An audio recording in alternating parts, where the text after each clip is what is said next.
Hello, everybody. Welcome back to another episode of 5 Minute Gaming News, the show that may or may not be 5 minutes. Today in the news, Microsoft has signed a 10-year contract to bring Call of Duty and other Xbox games to Nintendo Switch. Brad Smith, Microsoft's president and vice chairman, took to Twitter to share the following. Microsoft and Nintendo have now negotiated and signed a binding 10-year legal agreement to bring Call of Duty to Nintendo players the same day as Xbox, with full feature and content parity, so they can experience Call of Duty just as Xbox and PlayStation gamers enjoy Call of Duty. We are committed to providing long-term, equal access to Call of Duty to other gaming platforms, bringing more choice to players and more competition to the gaming market. Which on the surface is a great win for Nintendo players. If you have a Switch, that means more games are coming to it. That's a win-win. But underneath it, the subtext is a little more, poking, if you will. This is clearly a publicity stunt to, one,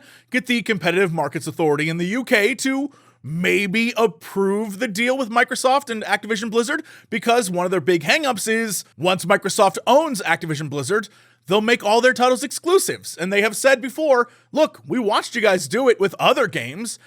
We're concerned you're going to do it with this. And because Activision Blizzard is so big and Call of Duty is so big, it would just be unfair competition-wise. And by doing this, they're saying, remember when we said we'd give Sony 10 years of Call of Duty?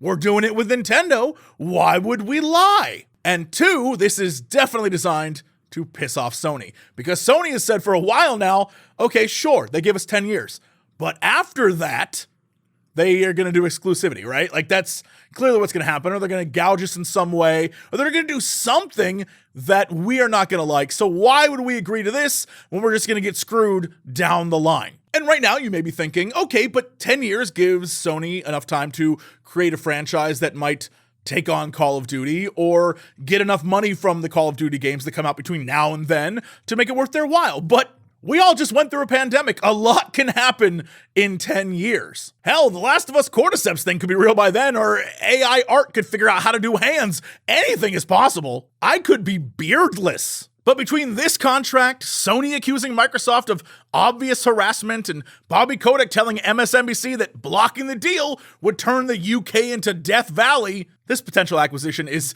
definitely starting to bring out the pettiness in everyone. In other news, Bungie just won a $4.4 million lawsuit against Aim Junkies, an online cheat and mod retailer, after a judge found that they had, quote, violated the DMCA by bypassing Destiny 2's protections and reverse engineering the game in order to develop cheats, which it then sold to players. And this is pretty big, because during the first lawsuit Bungie initiated in 2021 against Aim Junkies, the judge dismissed the claims. In their eyes, manufacturing cheats wasn't a direct infringement of copyright. However, Bungie was then able to refile the lawsuit, explaining that all of these things had been done by reverse engineering Bungie code, which is very much against terms of service. You know, the licensing agreement, that box of text you don't read but click OK on so you can no-scope 12-year-olds as soon as possible. And let's be clear, there's nothing more annoying in this world than jumping into a game like Destiny 2 or Apex Legends, hell,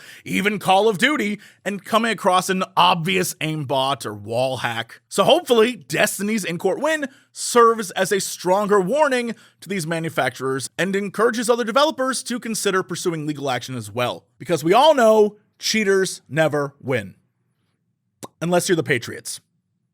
Or the Houston Astros. And finally, our last story and the biggest Nintendo game of the year, Legend of Zelda: Tears of the Kingdom. Over the weekend, 200 pages of the upcoming Tears of the Kingdom Collector's Edition art book made their way onto Reddit. The leaks featured detailed art of some of Link's new outfits, NPCs, locations, and more. And sure, I completely understand wanting to stay away from spoilers and not ruining the experience for you as much as possible. But if you're curious, a shameless plug, over on my Twitter, Jesse Cox, at Jesse Cox, I did post what I consider to be the best image.